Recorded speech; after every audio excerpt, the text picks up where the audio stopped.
Franchise Secrets, Eric Von Horn.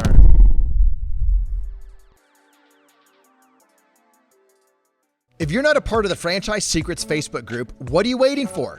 It's franchisesecrets.com/Facebook. I cannot believe how valuable this group turned out to be. When someone asks a question, the feedback is honest, authentic, very helpful, and it's from multiple perspectives. If you're not sure that you're getting the most accurate information about franchising, then check out the largest, most helpful Facebook group in all of franchising. Whether you're a Z, a Zor, a buyer, or investor, join our free Facebook group at franchisesecrets.com/Facebook. Welcome to the Franchise Secrets podcast. Eric Van Horn here today by myself on another solo episode, and we are going to be talking about buyers buying franchises. Last week's episode, or a couple weeks ago, we talked about the buying process from the franchisor's perspective. Today, I'm going to go through the buying process, but I'm going to be doing it from the buyer's perspective. So buyers, you're going to want to listen to this. Franchisors that have a development process, you're bringing on new franchisees, and whether you're confident or not confident in that process, you're going to want to listen to this because you want to know what buyers go through when they're going through your process. I'm going to be talking about some of the things that franchisors do right and they do wrong, and that buyers do right and that buyers do wrong.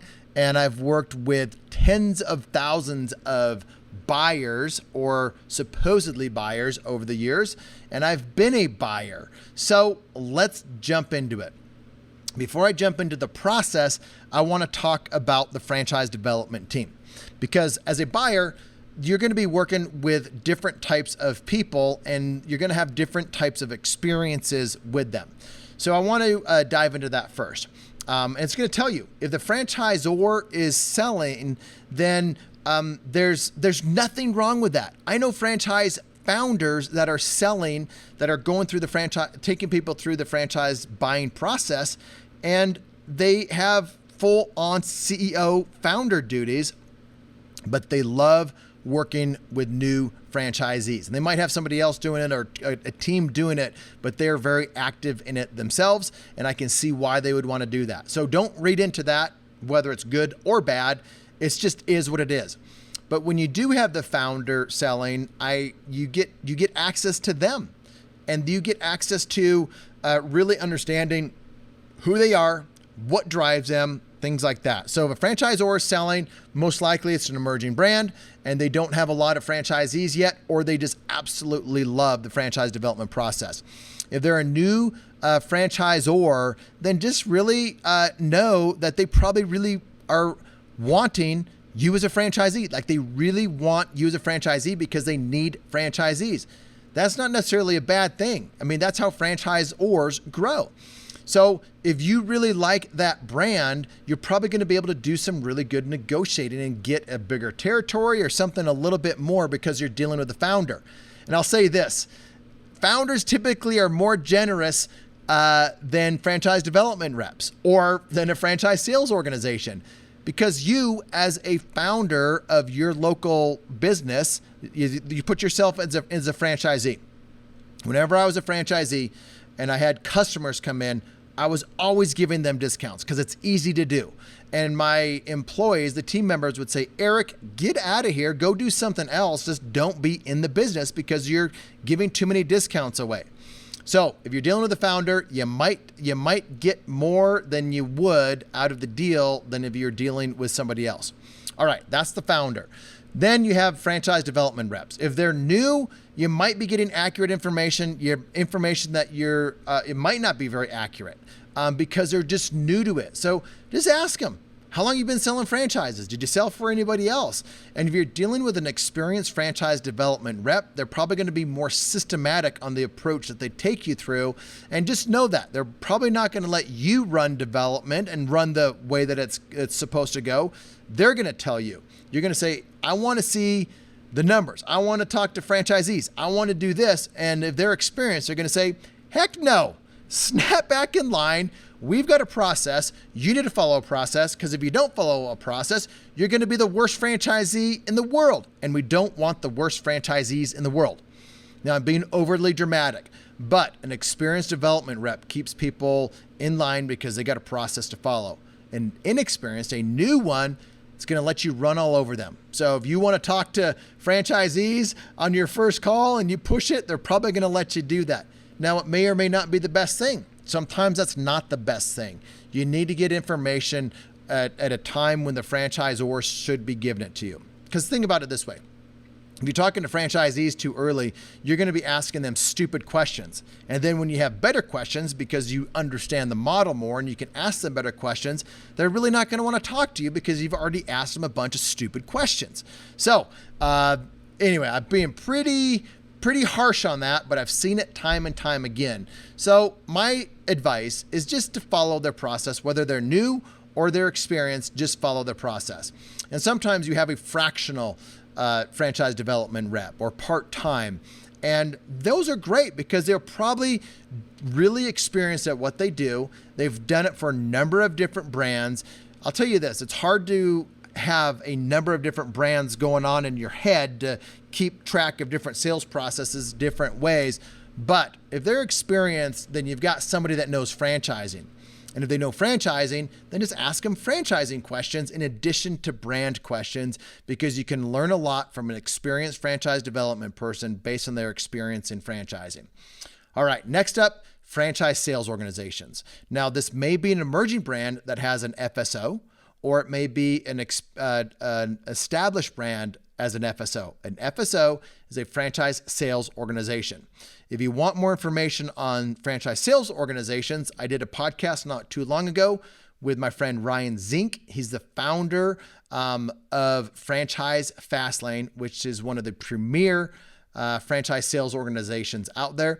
You outsource your franchise development to them. They're not cheap. They are good. If you're a franchise buyer working with a franchise sales organization, just do what just follow the process that they're taking you through, because they've done it time and time again.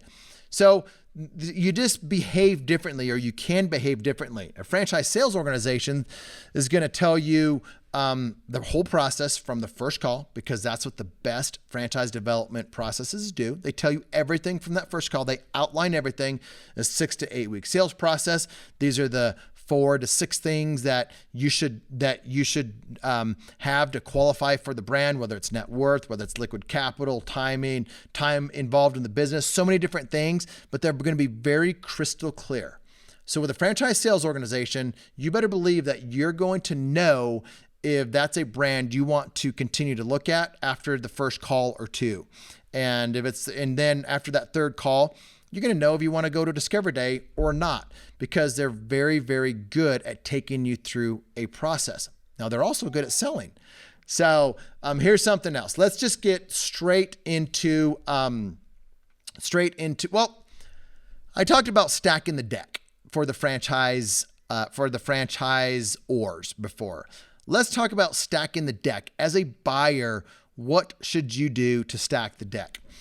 I think, and this is assuming that you want the brand to want you. You want the brand to think that you're going to be a good franchisee. And as a buyer, I would think that's how you would want to behave. At least that's how you would want to present yourself.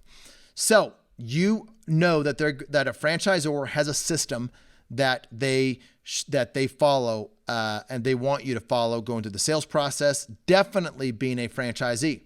The easiest thing for a franchisor to know if you're a system follower, if you're going to execute the things that they want you to execute on, is just doing it. Everything throughout the process. So if they have homework for you, just do the homework.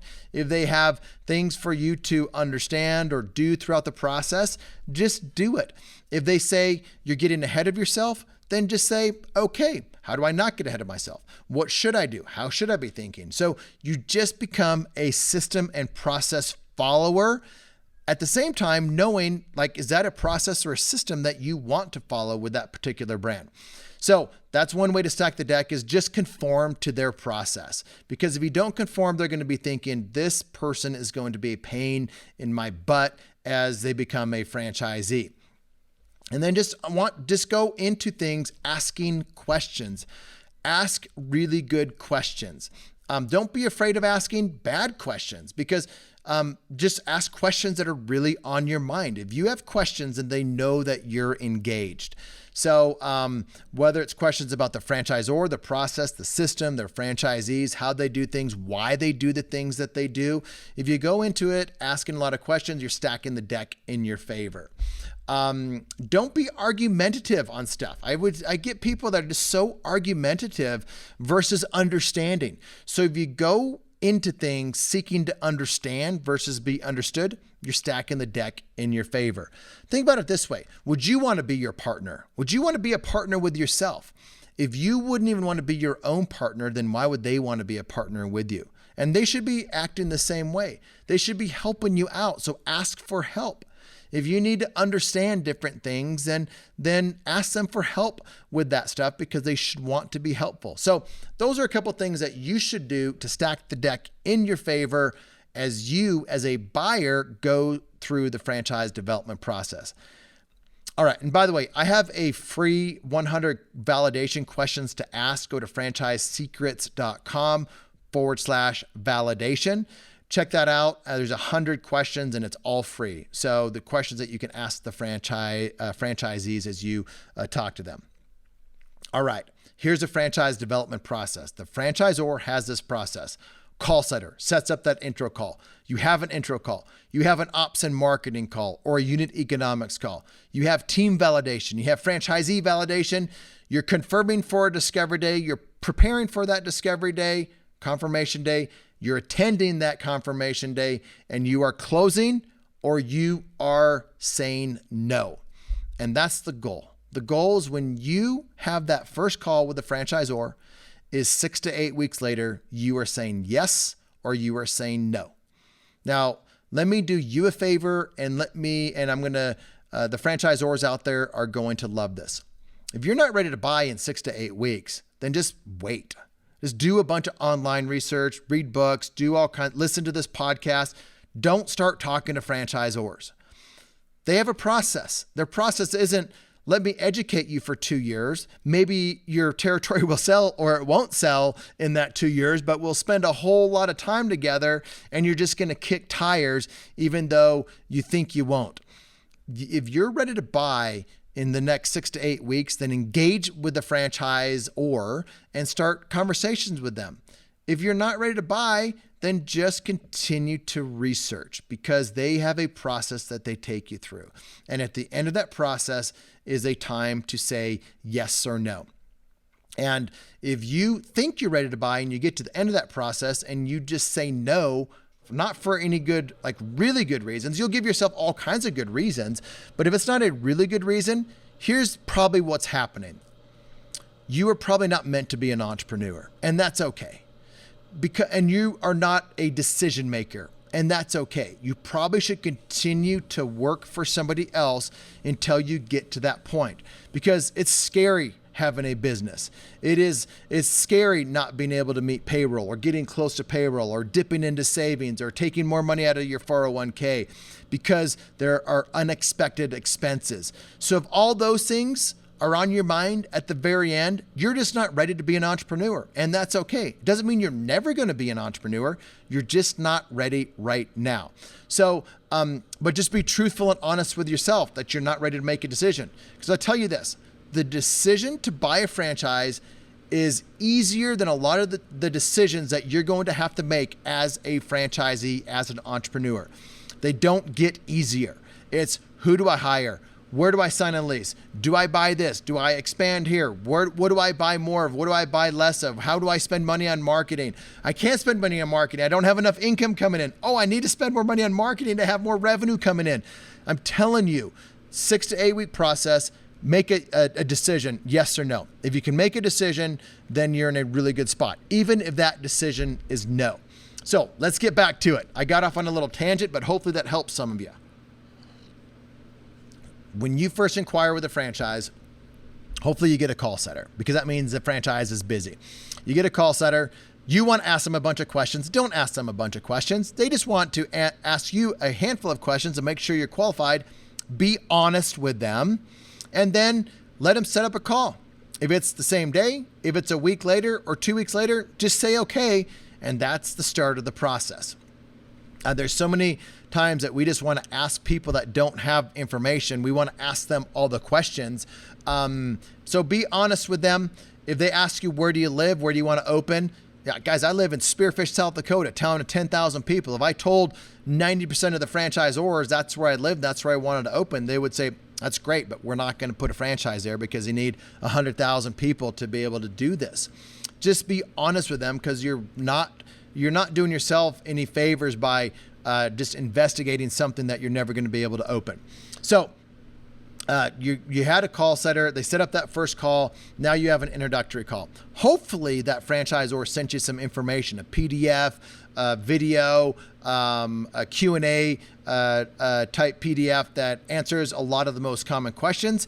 If they don't, then get ready to have a call with them, because they'll answer a bunch of those first questions on that introductory call.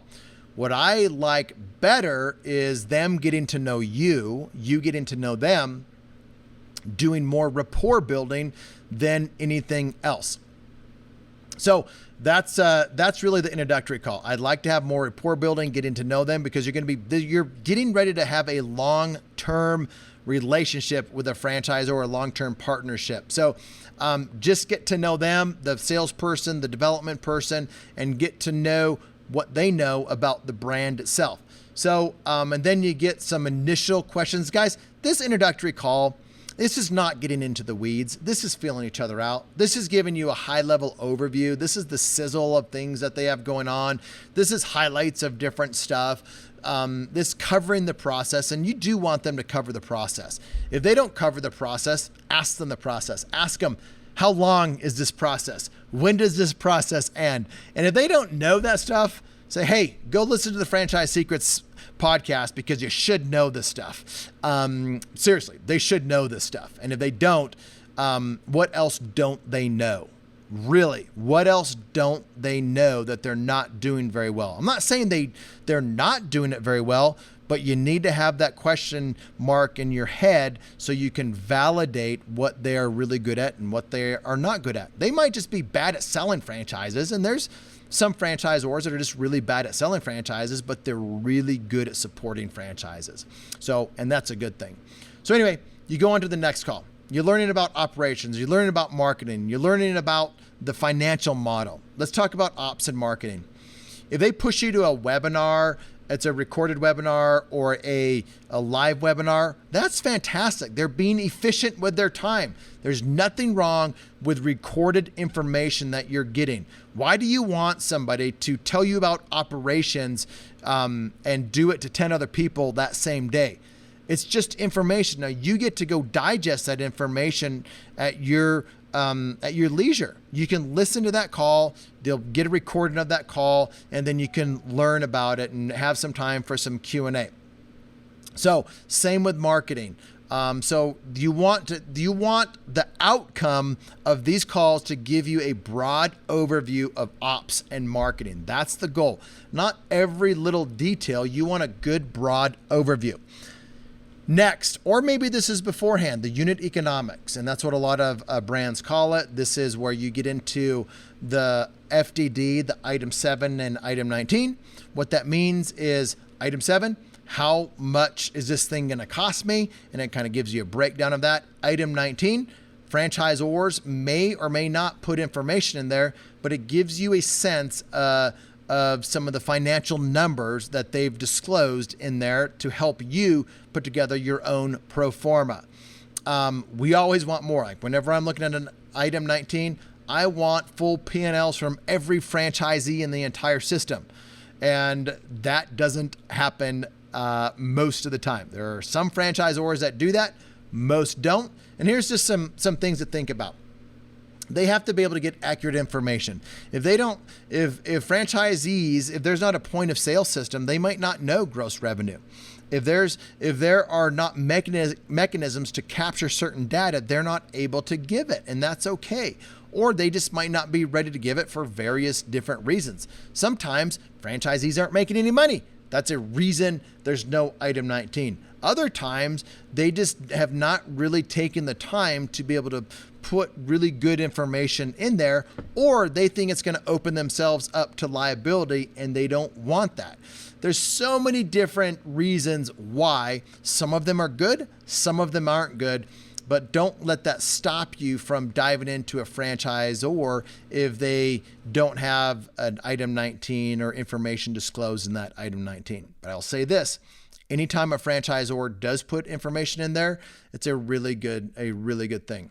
I really encourage my private clients to put information in the item 19, even if it's not as good as what your competitors have in there. Because it helps. It's legit. It's real. It's those numbers. So you're painting an accurate picture from what is disclosed. So I like item 19 information as a franchisor. I like item 19 information as a franchise buyer. And then this is, so that's unit economics. It's a really important piece. You have to be careful. They're telling you too much. They're probably crossing the line on things that they should not be telling you, or they're inexperienced and they don't know that they're crossing the line. So just be aware of that. Okay, let's talk about validation. I'm going to be talking about two types of validation: team validation and franchisee validation. Team validation is validation with the team at the franchise level. Maybe it's a trainer, maybe it's the founder, the chief marketing officer, the COO or the COO, or somebody in the C-suite, or somebody that's really important as part of that franchise team at the corporate office. So this might be a live call that is a presentation followed by some Q&A. It may be a recorded call, but I love it when it's a live call that they record, and you can go back and listen to a handful of calls if you want. Now, if you really dig in this brand, you really like the brand, then listen to all of these calls and tell the franchisor that you listen to all of these calls.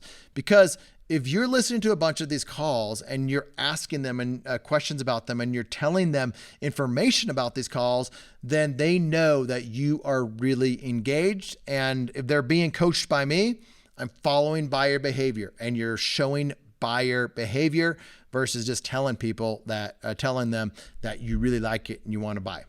All right. The next part of validation is franchisee validation. And this is a difficult one. As a buyer going through the buying process, I want to talk to a bunch of franchisees. And that's what I would encourage you to do, is talk to franchisees. Now, there's a lot of different ways franchisors do validation. I'm not going to get into all of those different ways. If they're giving you opportunity for validation, take advantage of it. I have a list of 100 questions to ask, 100 plus questions. Go to franchisesecrets.com/validation. It's free. Use it and ask questions to those franchisees. So, you don't need to dive straight into the numbers. It's so tempting to say, how much money did you make? Did you make money your first year? Did you make money your first month? If you ask questions like that, you're going to get, many times you're going to get inaccurate information. No matter what the answer is, you're going to get inaccurate information. This is why. One, you don't know their model. You don't know how they account for things. You don't know if they're paying themselves $100,000 or they're paying themselves $0. You don't know what they finance, what they consider cash flow, what they consider break even. You just don't know. And if you don't know, you're getting an answer without context. And that's a challenge. I'm not saying they're not good questions to ask. I always want to know what franchisees are making, but you need to get really educated on the brand to ask really good questions. So if you understand the model a little bit more, you can start to ask questions like, how many members did you open up with? Or how many jobs did you have your first month? What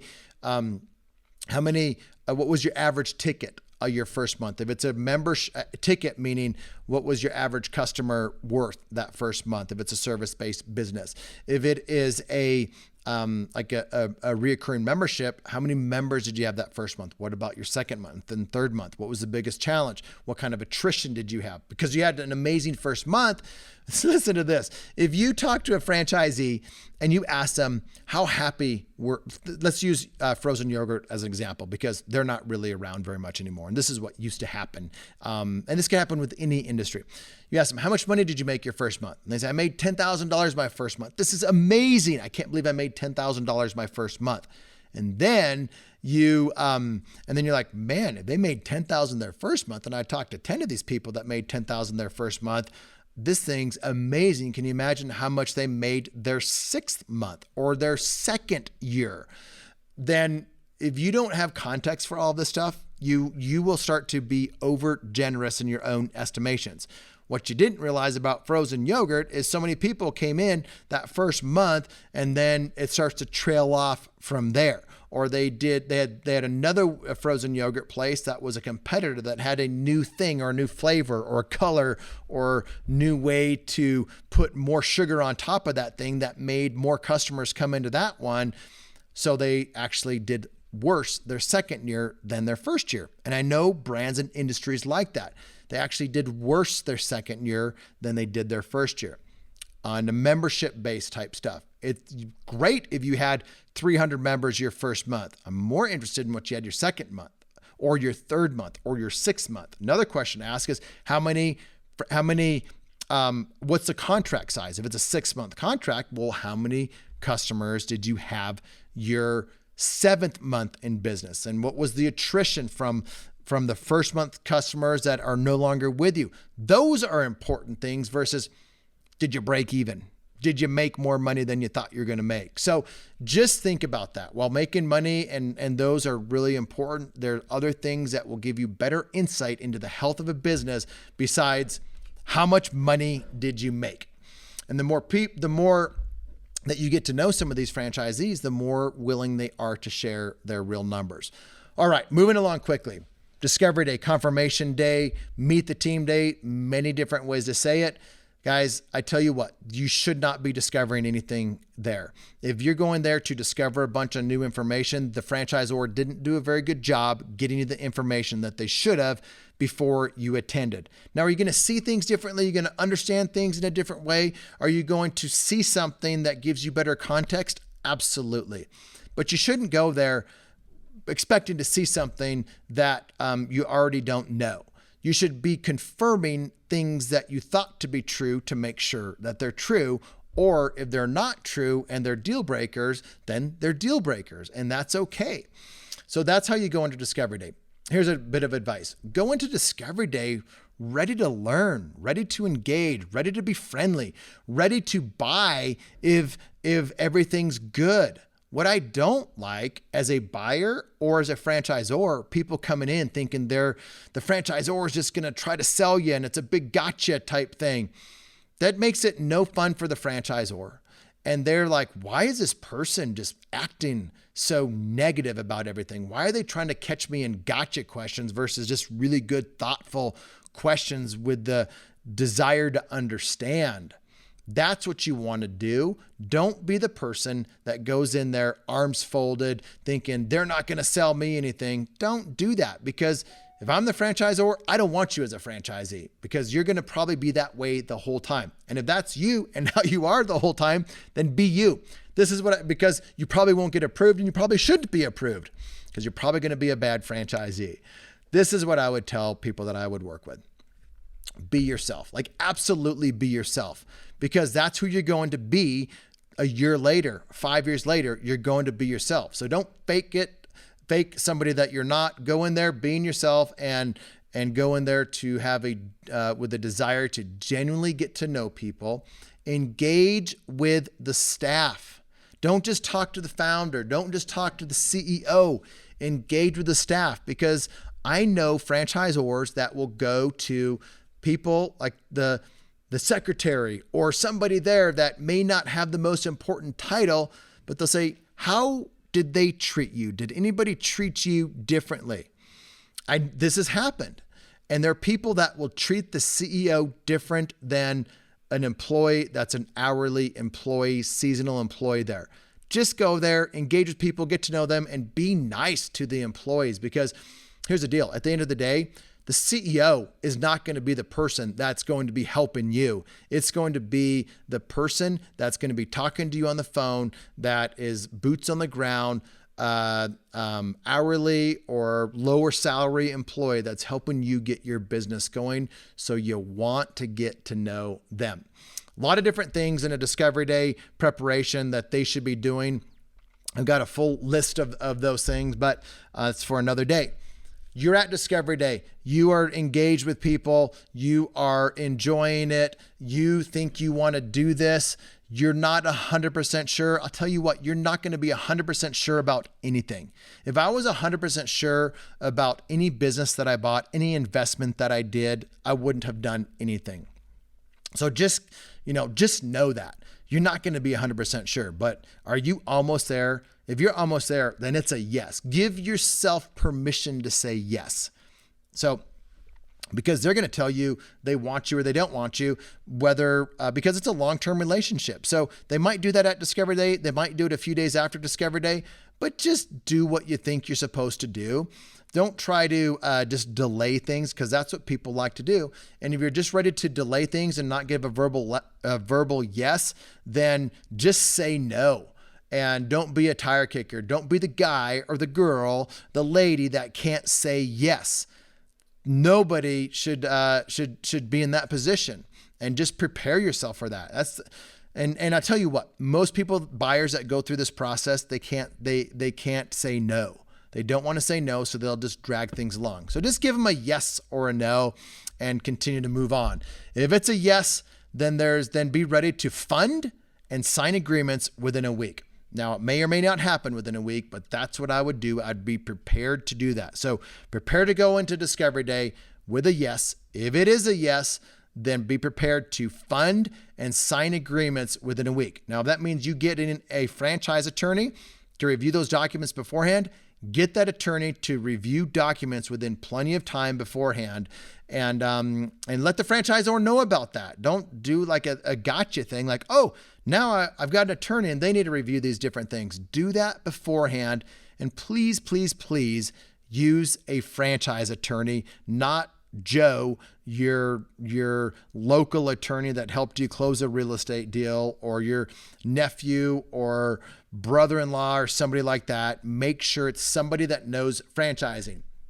So that is what buyers should be doing in this exact same process that franchisors should be doing. This is the franchise development process. You look at it two different ways. From the franchisor, you look at it from your perspective. As a franchisee, you look at it from their perspective. It's the same thing. I think it's good for both franchisees and franchisors to understand this. And franchisors, if you missed the franchise development webinar, check it out at franchisesecrets.com/franchise development training. Best of luck to everyone out there. I love franchising. It's changed my life. And I hope you found both of these sessions on the franchise buying process helpful. Thanks for listening to this episode of the Franchise Secrets Podcast. Whether you're watching or listening, please make sure to subscribe to my YouTube channel and to whatever channel you're listening on. If you want my help with anything from buying a franchise to franchising your business, please visit franchisesecrets.com.